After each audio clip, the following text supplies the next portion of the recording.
devosi yang merupakan tradisi gereja sejak abad ke-8. Berasal dari kata Latin tenere yang berarti kegelapan, untuk mengenang saat-saat akhir kehidupan Yesus ketika Dia menderita kematian di atas kayu salib. Pada kehidupan jemaat gereja yang pertama, aslinya devosi ini dijalankan pada hari Jumat Agung. Pada perkembangan berikutnya dijalankan juga pada hari Kamis Putih. Secara garis besar, devosi ini merenungkan kisah sengsara Yesus yang dibacakan dalam beberapa bagian, dibantu dengan bunyi dan nyanyian, serta diakhiri dengan komuni.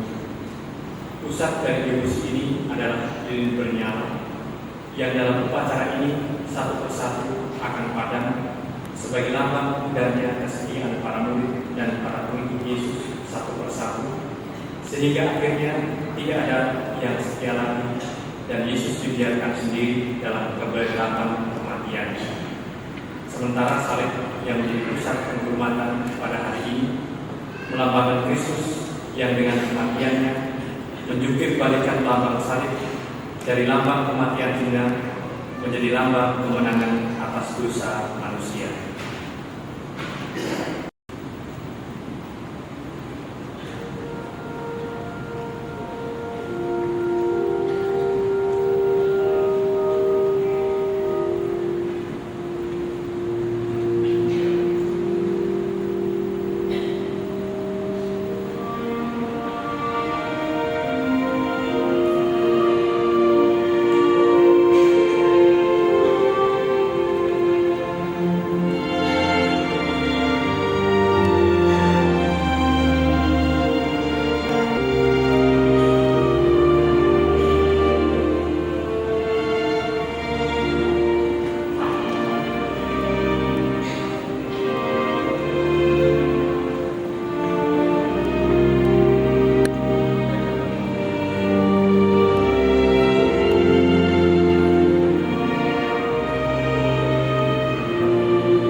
Terpujilah Yesus, Yesus Tuhan kita.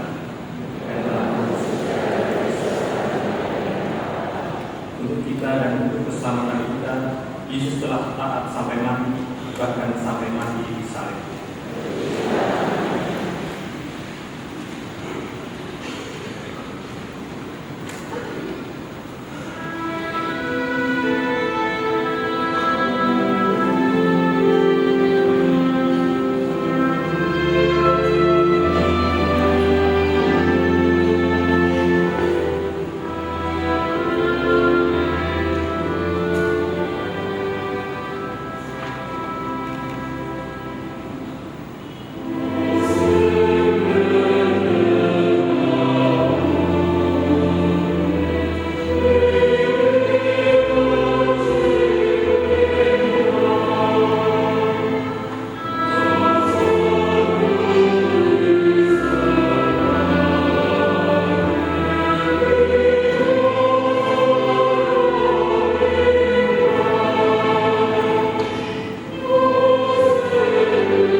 marilah kita renungkan kembali kisah sengsara dan wafat Tuhan kita.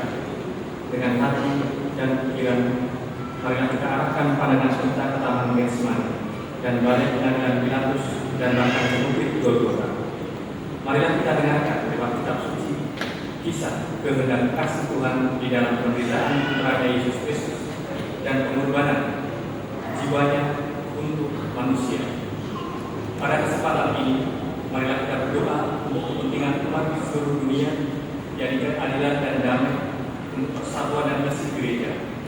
Ingatlah juga akan orang-orang yang miskin dan terlantar dan mereka yang hidupnya tertindas, semua orang sakit, orang-orang yang malang, dan anak-anak yang menderita, dan semua saja yang memerlukan kasih Kristus. Marilah kita mohon agar kita boleh menjadi udara dengan menemukan kerendahan hati Yesus sendiri. Semoga kita diajar menjadi taat seperti ketaatan Kristus sendiri yang taat sampai mati, dan akhirnya dengan mengenalkan kisah kasih Yesus pada semua orang, kita diingatkan kembali akan cinta kita kepada sesama. Hai umatku, hai gereja, apa yang telah aku berbuat padamu, atau di dalam hal apa aku telah melukaimu, sehingga engkau memberi kesaksian yang menentang aku? Dari Mesir kamu membawa keluar, dan aku telah membebaskanmu dengan air permandian, tetapi kamu mempersiapkan salib bagi juru selamat.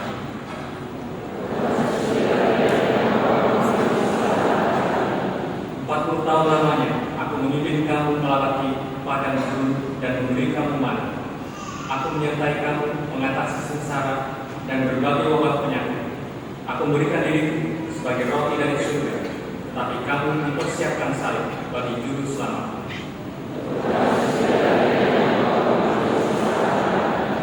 Apalagi yang dapat berbuat bagimu yang belum aku lakukan? Aku menanam kamu bagaikan kebun anggur pilihan yang subur. Aku membuatmu menjadi ranting dari kebun anggur. Namun, ketika aku haus, kamu memberiku anggur yang masak dan menusuk lambungku dengan tombak, dan kamu mempersiapkan salib bagi juru selamat.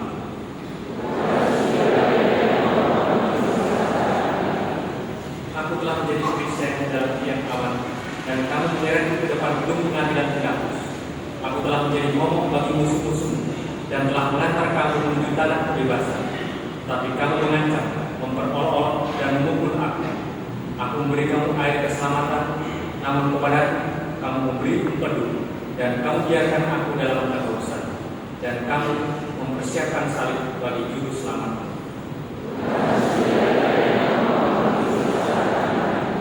Aku menganugerahi kamu tongkat kerajaan dan mewariskan kepada kamu kunci kerajaan. Tapi kami memberiku mahkota dulu.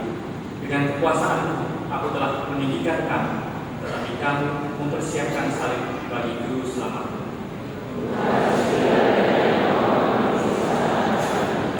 Aku telah memberikan damai yang tidak dapat diberikan oleh dunia ini, dan telah membasuh kakimu sebagai tanda kasih. Tetapi kamu mencabut pedang dan mencemarkan namaku dan menuntut kedudukan yang tinggi dalam kerajaan. Aku telah memberi kamu tubuh dan darah, namun kamu mencerca aku, menyangkal aku, dan meninggalkan aku, dan kamu mempersiapkan salib bagi juru selamat.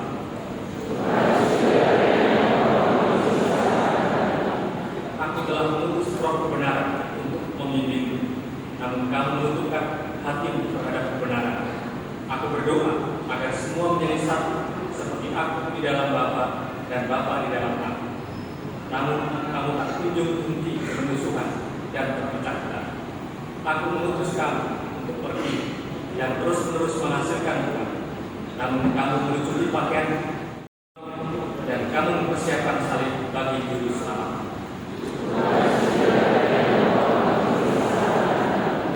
Aku datang kepada kamu sebagai yang tersisa di antara saudara dan saudari. Ketika aku lapar, kamu tidak memberi aku makan. Ketika aku haus, kamu tidak memberi aku minum. Ketika aku sebagai orang asing, kamu tidak memberi aku tumpangan. Ketika aku telanjang, kamu tidak memberi aku pakaian. Ketika aku sakit dan dalam penjara, kamu tidak mengunjungi aku. Dan kamu mempersiapkan salib bagi juru selamat.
2 hari lagi, Hari Raya Paskah dan Hari Raya Roti Tidak Beragi akan mulai.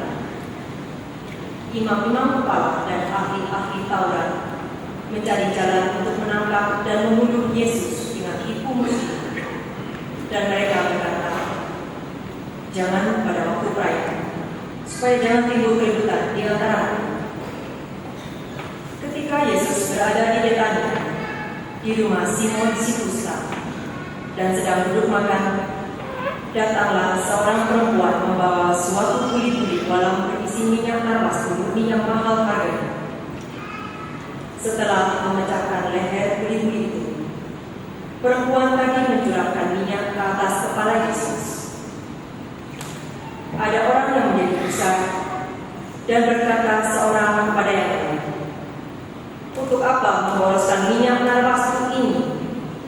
Sebab minyak ini dapat dijual 300 dinar lebih, dan uangnya dapat diberikan kepada orang-orang miskin. Lalu mereka memarahi perempuan itu. Tetapi Yesus berkata, biarkanlah dia. Ia telah melakukan sesuatu perbuatan yang baik kepadamu. Karena orang-orang miskin selalu ada padamu, dan kamu dapat menolong mereka kapan saja kamu menghendaki. Tetapi aku tidak akan selalu bersama-sama dengan kamu. Ia telah melakukan apa yang dapat dilakukannya. Tubuhku telah diminyakinya sebagai persiapan untuk penguburan. Aku berkata kepadamu, sesungguhnya di mana saja Injil diberitakan di seluruh dunia, apa yang dilakukannya ini akan disebut juga untuk mengingat dia.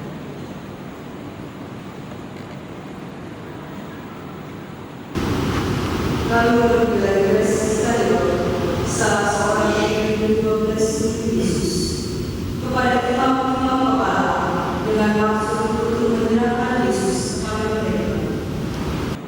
Para imam sangat gembira waktu mendengarnya, dan mereka berjanji akan memberi uang kepada Yudas. Maka Yudas mencari kesempatan yang baik untuk menyerahkan Yesus.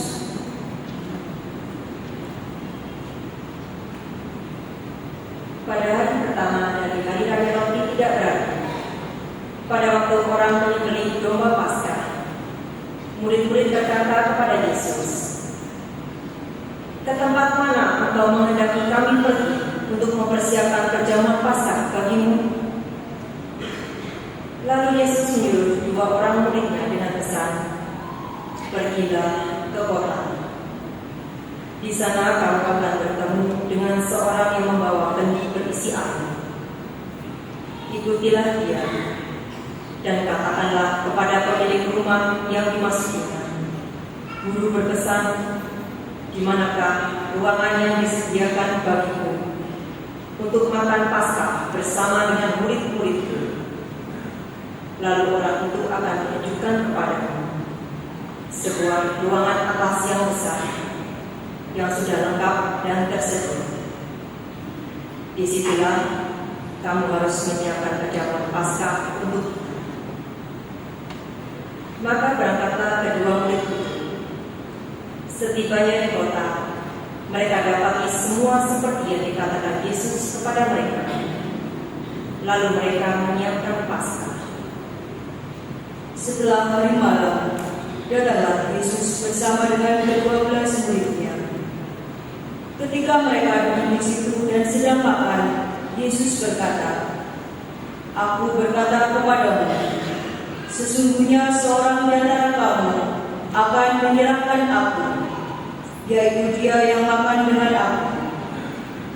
Maka sedihlah hati mereka, dan seorang demi seorang berkata kepada Yesus, bukan aku ya Tuhan. Yesus menjawab, orang itu ialah salah seorang dari kamu yang 12 ini, yang mencelupkan roti ke dalam satu pinggan dengan aku. Anak manusia memang akan pergi sesuai dengan yang tertulis tentang dia. Akan tetapi, celakalah orang yang olehnya anak manusia itu adalah lebih baik bagi orang itu seandainya ia tidak dilahirkan.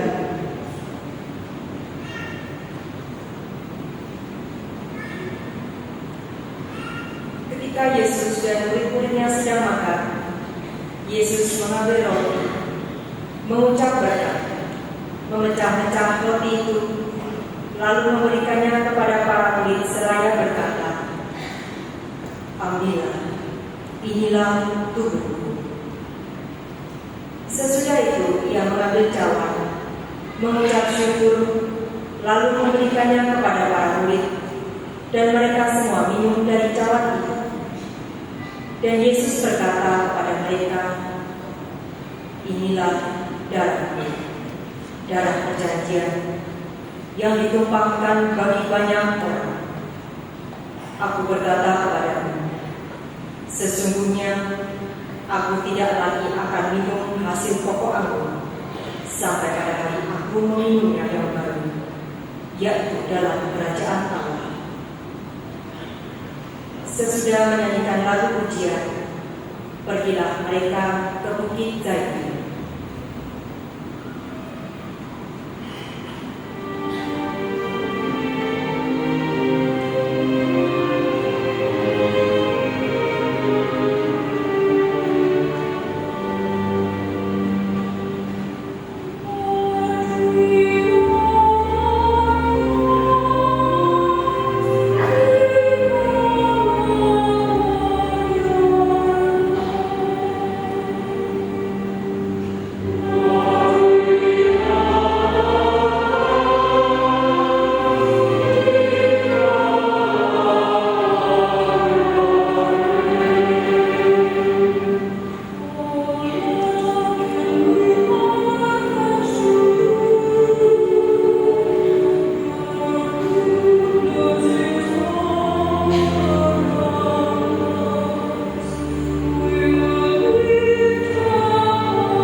Dalam perjalanan ke Bukit Zaitun, Yesus berkata kepada mereka, "Kamu semua akan tergoncang iman, sebab ada tertulis, Aku akan memukul gembala, dan domba-dombanya akan tercerai-berai.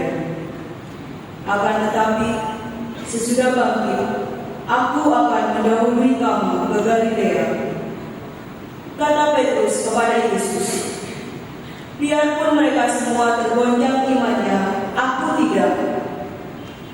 Lalu kata Yesus kepadanya, "Aku berkata kepadamu, sesungguhnya pada hari ini, malam ini juga, sebelum ayam berkokok 2 kali, engkau telah menyangkal aku 3 kali." Tetapi dengan lebih bersungguh-sungguh Petrus berkata, "Sekalipun harus mati bersama engkau, aku takkan menyangkal engkau." Semua murid yang lain pun berkata demikian juga. Lalu sampailah Yesus dan murid-muridnya ke suatu tempat yang bernama Getsemani. Kata Yesus kepada murid-muridnya, "Duduklah di sini, sementara aku berdoa." Dan Yesus membawa Petrus, Yakobus, dan Yohanes sertanya. Yesus sangat takut dan gentar. Lalu katanya kepada mereka, hatiku sangat sedih, seperti mau mati rasanya. Tinggallah di sini dan berjaga-jagalah. Yesus maju sedikit lagi, lalu merebahkan diri ke tanah dan berdoa, supaya sekiranya mungkin saat itu berlalu daripadanya. Katanya, ya Allah, ya Bapa, tidak ada yang mustahil bagimu. Ambillah cawan ini daripadaku. Tetapi janganlah apa yang aku kehendaki, melainkan apa yang Engkau kehendaki terjadi. Setelah itu Yesus kembali dan mendapati ketiga murid sedang tidur. Maka Yesus berkata kepada Petrus, Simon, sedang tidurkah engkau? Tidakkah engkau sanggup berjaga-jaga 1 jam saja?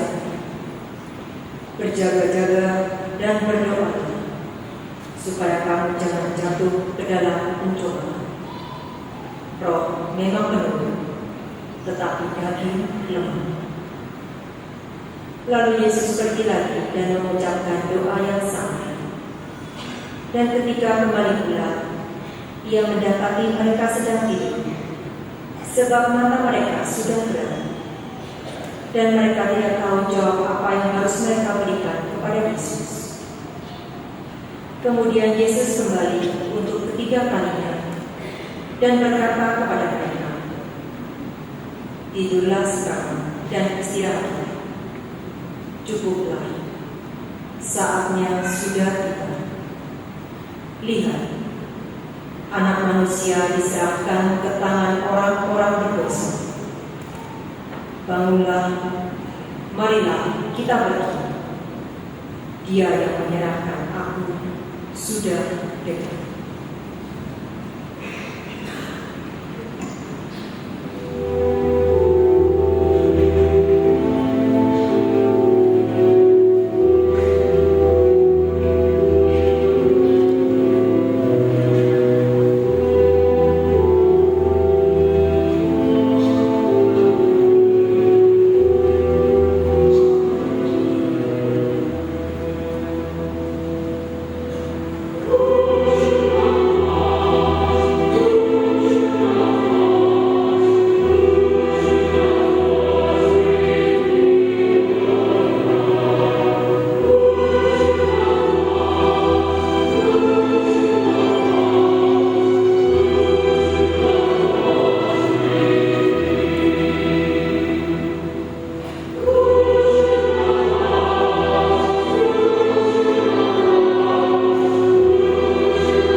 Waktu Yesus masih berbicara, muncullah Yudas, salah seorang dari ke-12 murid, dan bersama-sama dia serombongan orang yang membawa pedang dan tentu, disuruh oleh imam-imam kepala, para ahli Taurat dan tua-tua.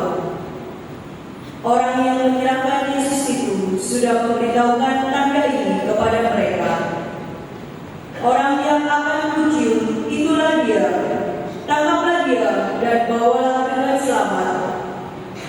Ketika sampai di tempat Yesus, Yudas maju mendapatkan Yesus dan berkata, "Rabi," lalu mencium dia. Maka orang-orang yang bersama Yudas itu memegang Yesus dan menangkapnya. Salah seorang dari mereka yang bersama Yesus menghunus pedangnya, lalu meletakkannya kepada hamba imam agung, sehingga putuslah telinganya. Kata Yesus kepada rombongan yang menangkapnya, "Sangkamu aku ini penyambut, maka kamu datang lengkap dengan pedang dan betul untuk menangkap aku? Bukankah tiap-tiap hari aku ada di tengah-tengahmu, mengajar di bait Allah, dan kamu tidak menangkap aku? Tetapi haruslah digenapi yang tertulis dalam kitab suci." Lalu semua murid itu meninggalkan Yesus dan melarikan diri. Pada waktu itu, ada seorang muda hanya mengenakan sehelai kain lenan untuk menutup tubuhnya mengikuti Yesus. Mereka hendak menangkapnya, tetapi ia melepaskan kain itu dan lari dengan telanjang. Kemudian Yesus dibawa menghadap imam agung. Lalu semua imam kepala, para tua-tua, dan ahli Taurat berkumpul di situ. Sementara itu, Petrus mengikuti Yesus dari jauh sampai ke dalam halaman rumah imam agung. Dan di sana ia duduk di antara pengawal-pengawal sambil berdiam di belakang. Imam-imam kepala malah menyuruh seluruh mahkamah agama mencari kesaksian tentang Yesus supaya ia dapat dihukuman, tetapi mereka tidak memperoleh. Banyak juga orang yang mengucapkan kesaksian palsu tentang Yesus, tetapi kesaksian-kesaksian itu tidak sesuai satu sama lain. Lalu beberapa orang naik saksi melawan Yesus dengan tuduhan palsu.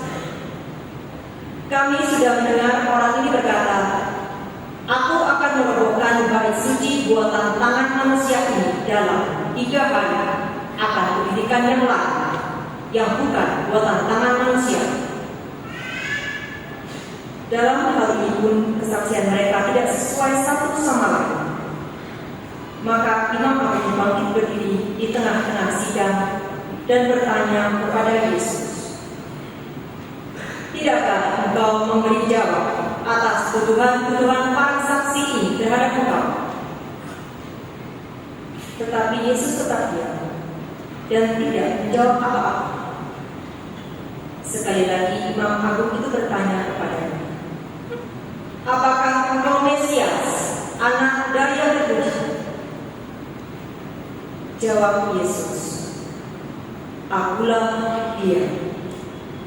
Kamu akan melihat Anak Manusia duduk di sebelah kanan Yang Maha Kuasa dan datang di tengah awan-awan di langit." Maka imam agung itu mengodakkan pakaiannya dan berkata, "Untuk apa kita perlu saksi lagi? Kamu sudah mendengar hujatnya terhadap Allah. Bagaimana pendapatmu?" Lalu dengan suara bulat mereka memutuskan bahwa Yesus harus dihukum. Lalu mulailah beberapa orang meludahi dia dan menutupi mukanya serta menijunya sambil berkata, "Hai Nabi, cobalah terang." Malah para pengawal pun memukul dia. Pada waktu itu Petrus masih ada di bawah di halaman. Lalu datanglah seorang hamba perempuan imam agung Dan ketika melihat Petrus sedang berdiam, ia menatap muka Petrus dan berkata, "Engkau juga selalu bersama dengan Yesus, orang Nazaret itu." Tetapi Petrus menyangkalnya dan berkata, "Aku tidak tahu dan tidak mengerti apa yang engkau maksud." Lalu Petrus pergi ke serambi muka dan berkokoklah ayam. Ketika hamba perempuan itu melihat Petrus lagi, berkata pula ia,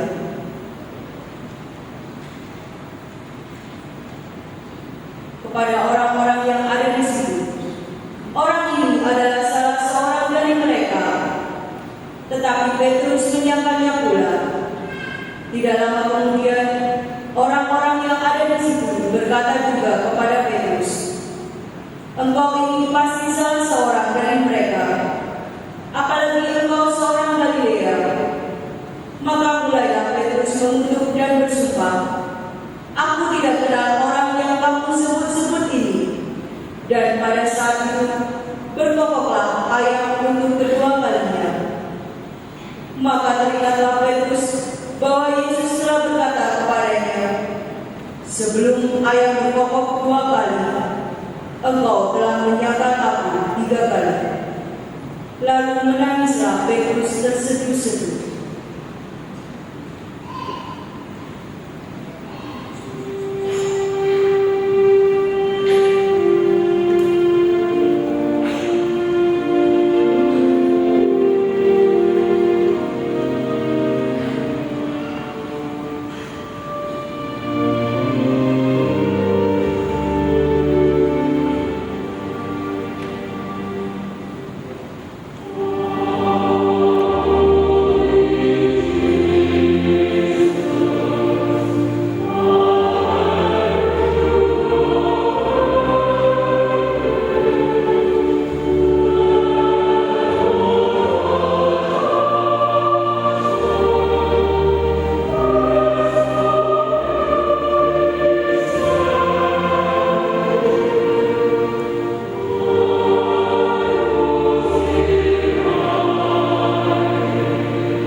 Pagi-pagi benar, imam-imam kepala bersama tua-tua dan para ahli Taurat, serta seluruh mahkamah agama sudah bulat mufakatnya.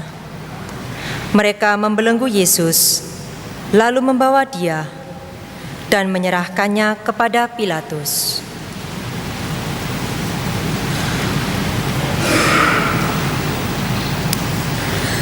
Pilatus bertanya kepada Yesus, "Engkaukah raja orang Yahudi?" Jawab Yesus, "Engkau sendiri mengatakannya." Lalu imam-imam kepala mengajukan banyak tuduhan terhadap Dia. Pilatus bertanya pula kepada Yesus, "Tidakkah engkau memberi jawab? Lihatlah betapa banyak tuduhan mereka terhadap engkau."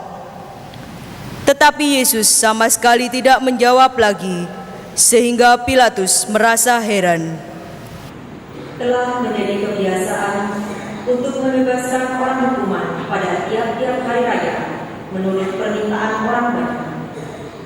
Pada waktu itu adalah seorang yang bernama Barabas yang sedang dipenjarakan bersama beberapa orang pemberontak lainnya. Mereka telah melakukan pembunuhan dalam suatu pemberontakan. Maka datanglah orang banyak dan meminta supaya kebiasaan itu diikuti juga. Pilatus menjawab mereka dan bertanya, "Apakah kamu menghendaki supaya kubebaskan raja orang Yahudi ini?" Pilatus memang mengetahui bahwa imam-imam kepala telah menyerahkan Yesus karena dendam.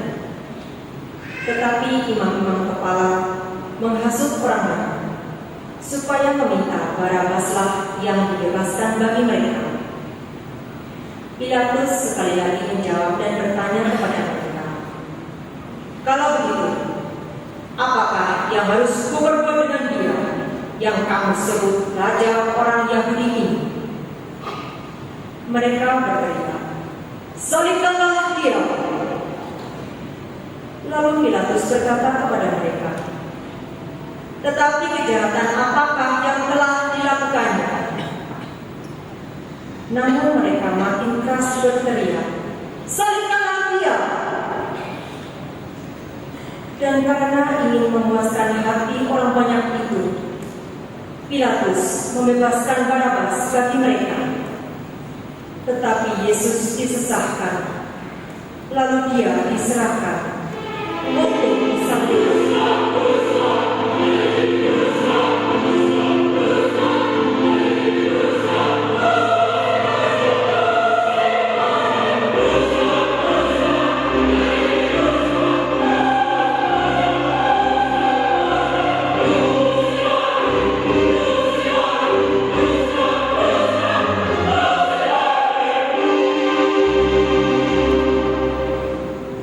Kemudian saudara-saudara membawa Yesus ke dalam istana, yaitu gedung pengadilan, dan memanggil seluruh pasukan berkumpul. Mereka mengenakan jubah ungu kepada Yesus, menganyam mahkota duri, dan menaruhnya di atas kepala Yesus. Kemudian mereka mulai memberi hormat kepadanya, katanya, "Salam, hai Raja orang Yahudi." Mereka memukul kepala Yesus dengan bulu, meludainya, dan berlutut menyembahnya. Sesudah mengolok-olokkan dia, mereka menanggalkan jubah ungu itu daripadanya dan mengenakan pakaian Yesus sendiri. Kemudian Yesus dibawa keluar untuk disalibkan. Pada waktu itu, lewatlah seorang yang bernama Simon, orang Kirene, ayah Alexander dan Rufus, yang baru datang dari luar kota. Orang itu mereka paksa untuk memikul salib Yesus. Mereka membawa Yesus ke tempat yang bernama Golgota, yang berarti tempat tongkol. Lalu mereka memberi anggur bercampur mur kepadanya, tetapi Yesus menolak.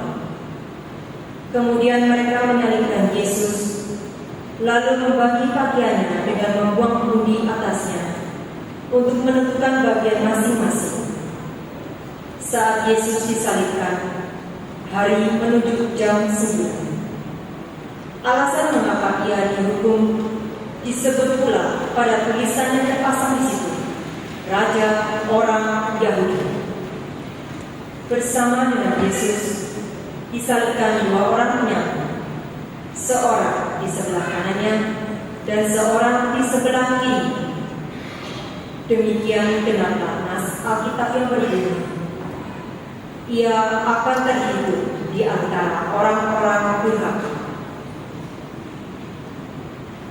Orang-orang yang lewat di sana menghujat Yesus, dan sambil menggelengkan kepala mereka berkata, "Hai engkau yang mau merobohkan bait suci dan mau membangunnya kembali dalam 3 hari, turunlah dari salib dan selamatkan Demikian juga imam-imam kepala dan para ahli Taurat mengolok-olok Yesus di antara mereka sendiri. Dan mereka saling berkata, orang lain Ia selamatkan, tetapi dirinya sendiri tidak dapat Ia selamatkan. Baiklah, Mesias, Raja Israel itu turun dari salib, supaya kita melihat dan percaya. Bahkan kedua orang yang disalibkan bersama-sama dengan Yesus mencelanya juga.